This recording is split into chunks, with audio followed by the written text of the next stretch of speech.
कि जो आदेश है, जिस आदेश के तहत माननीय मुख्यमंत्री जी के लिए हमको पुनः शिक्षक से शिक्षा मित्र बनाना पड़ा है, यदि कोई और ऐसा आदेश आ जाए कि जिससे आपका खोया हुआ सम्मान यदि मिल जाए, तो माननीय मुख्यमंत्री जी उसको सहर्ष स्वीकार कर लेंगे, ये भी तय है।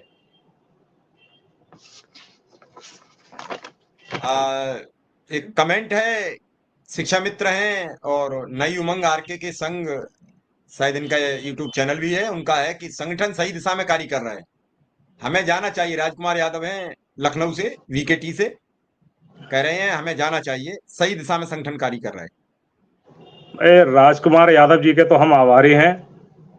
शिक्षा विभाग से जुड़ी जितनी खबरें होती हैं वो हमको इनके फेसबुक पेज के माध्यम से सुबह सुबह सबसे पहले काम हमारा यही रहता है कि आपकी खबरों को पढ़ लेना, कि जो खास खबरें हैं वो आम शिक्षा मित्र तक पहुंच जाएं। और निश्चिंत रहिए, संगठन इस दिशा में आप लोगों की भावनाओं को समझते हुए ही गया है। माननीय हमारे जो प्रदेश अध्यक्ष जी हैं, उनसे कम हजारों शिक्षा मित्रों ने फोन करके, और हमारे जिलाध्यक्ष भी उसमें शामिल थे, काफी सबने जब कहा है उनसे, तभी संगठन ने जाने का निर्णय लिया है। तो ये तय है, संगठन के लिए जहां भी दिखेगा शिक्षा मित्र हित में, वहां संगठन लगा है, बस भरोसा बनाए रखिएगा। क्या कहेंगे कौशल जी, शिक्षा मित्रों को क्या संदेश देंगे? आपने बिल्कुल पूरी बात, एक एक बात बड़ी क्लियर कर दी है, क्या कहेंगे शिक्षा मित्रों से, क्या अपील करेंगे? नहीं, हमारी सिर्फ अपील पुनः आपके चैनल के माध्यम से सिर्फ इतनी है कि हम लोगों ने जो भी स्टेप उठाया है, चाहे वो सुप्रीम कोर्ट में जाने का हो या सरकार से वार्ता के क्रम में, पूरी तरह से विचार विमर्श के साथ सोच के कि हमको कहीं किसी तरह से हानि ना हो जाए, और समय समय पर जिन लोगों के जो भी कमेंट्स भी आते हैं, जो विचार आते हैं, संगठन उनको सबसे प्राथमिकता देते हुए उस पर कार्य करने की कोशिश करता है। तो कहीं ना कहीं संगठन की भावनाओं को भी समझें, इन इधर उधर की बातों पे विश्वास ज्यादा ना करें। पहले तो ये सोच लें, कोई अगर इस संबंध में कुछ गलत कह रहा है तो कई बार नमस्कार साथियों, स्वागत है आप सभी का आज की इस नई वीडियो में। ये वीडियो आप सभी शिक्षा मित्र साथियों के लिए बेहद ही महत्वपूर्ण होने वाली है। हाल ही के अंदर की कुछ खबरें हैं जो कि इस वीडियो के माध्यम से आप सभी को देंगे। सभी साथियों से रिक्वेस्ट है, वीडियो में आप अंत तक बने रहें। चैनल को अभी तक आपने सब्सक्राइब नहीं किया है, सब्सक्राइब भी कर लें। अब चलते हैं अपडेट पर। ऐसा होता है कि वास्तव में वो शिक्षा मित्र भी नहीं है, कुछ अन्य लोग भी हैं आपके बीच में जो इस तरह का भ्रम फैला देते हैं, और आप लोग जो उसी राह में बह जाते हैं। तो आखिर में यही कहना होगा कि आप भरोसा बनाए रखिएगा। ये तय है, अगर आपको लाभ नहीं होगा तो संगठन नुकसान नहीं होने देगा। सारी चीजें देख भाल के, आप भी शिक्षा मित्र हैं, हम भी शिक्षा मित्र हैं, 10,000 आपको मिल रहे हैं, 10,000 हमको भी मिल रहे हैं। तो कोई व्यक्ति दूसरे का नुकसान तो कर सकता है, लेकिन अपना नुकसान नहीं करेगा। चलिए कौशल जी, आपने हमें समय दिया, बड़ी बेबाकी से आपने शिक्षा मित्रों को समझाने का प्रयास किया है कि केवल अनर्गल मैसेज, अनर्गल वक्तव्यों पर ध्यान ना दें। शिक्षा मित्र का इससे कोई हानि, शिक्षा मित्रों को कोई हानि नहीं होगी। अगर मिला तो लाभ मिल जाएगा, मिला तो लाभ मिलेगा, हानि का कोई मतलब नहीं है, क्योंकि उनसे संबंधित कोई मामला ही नहीं है इसमें।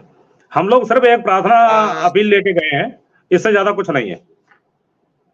दो लोग लड़ रहे हैं, दो लोग की लड़ाई में तीसरा आदमी जा रहा है, वो भी प्रयास कर रहा है कि इस लड़ाई को बंद करा दो, मुझे भी फायदा दे दो। जो ये मांग रहे हैं उसी में हम भी शामिल हैं। बस ये है, सकता है कि उन्हें तो उसमें यही है कि चौथा व्यक्ति है, उसको लेके ये व्यक्ति ना समझने लगे कि ये हमसे नाराज हो जाएगा। तो वो क्यों समझेगा?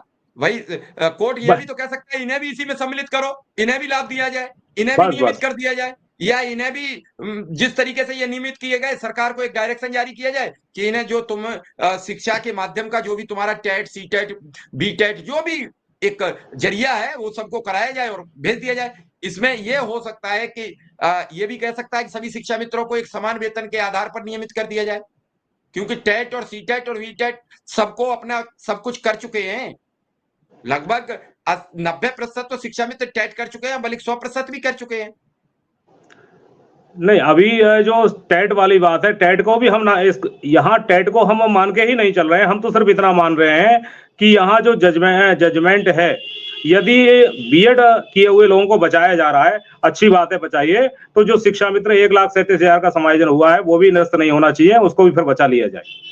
जब उनको बने रहने का अधिकार है, उस कंडीशन में जब उनका ना ट्रेनिंग वैलिड है ना उनका शिक्षक पात्रता परीक्षा वैलिड है, तो ऐसे में हमारी जो ट्रेनिंग वैलिड है तो फिर हमको भी बचाने के लिए जो भी डायरेक्शन है वो दे दिए जाए। वो तो 20 साल का एक्सपीरियंस हो रहा है, आपका तो 20 साल का एक्सपीरियंस है, अनुभव है, अनुभव सबसे आगे आता है, तो बिल्कुल आपकी बात सही मिश्रा है जी, कि अनुभव हमारी जो जिन वकीलों से जिनसे हमारी बात हुई है, अनुभव तो है ही है, लेकिन अनुभव के साथ में जहां क्वालिटी एजुकेशन की बात हो रही है 6 से 14 साल के बच्चों को, तो वहां क्वालिटी एजुकेशन में जिसके पास प्रशिक्षण ही नहीं है वो ज्यादा महत्वपूर्ण है या फिर वो महत्वपूर्ण है जिसके पास प्रशिक्षण है? यहां दो चीजें आ गई। अगर बीएड को बाल मनोविज्ञान उसने पढ़ा ही नहीं है और जिसके आधार पर जो नोटिफिकेशन है माननीय सुप्रीम कोर्ट द्वारा निरस्त किया गया, लेकिन शिक्षा मित्र दूरस्थ बीटीसी के माध्यम से 2 वर्षीय प्रशिक्षण कर चुके हैं। हमारा सिर्फ कोर्ट को इतना ही समझाना है, अगर इस पे कोई निर्णय आता है तो सही है, और बाकी जो बैकडोर एंट्री ये सारी चीजें हैं उसको हमने आपको बता ही दिया। इसको लेके एक आदेश आ चुका है, तो वो आदेश आज के समय वही प्रभावित है, ना कि उमारानी के केस का। चलिए कौशल जी, आपने बड़ी सटीक जानकारी दी, और बिल्कुल इसे शिक्षा मित्र देखें, आपस में शेयर करें और समझें, जो मानसिक भ्रांतियां हैं वो दूर हो जाएंगी।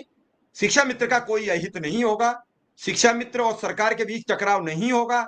इस केस से उत्तर प्रदेश की सरकार का फिलहाल कोई लेना देना नहीं है।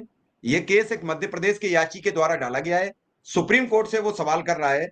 ऐसे में कुछ नहीं, सरकार से कुछ होगा, हो सकता है 1 अप्रैल को सब कुछ फाइनल हो जाए, हो सकता है उसके आगे जाए, तो बिल्कुल। और 8 बजे इस आईए के बारे में हम आपकी विस्तृत बातचीत करेंगे। हमारे साथ पवन कुमार जी भी होंगे, रमेश मिश्रा जी भी होंगे, और प्रदेश अध्यक्ष शिव कुमार शुक्ला जी भी होंगे। कोशिश करेंगे कि तब तक आईए का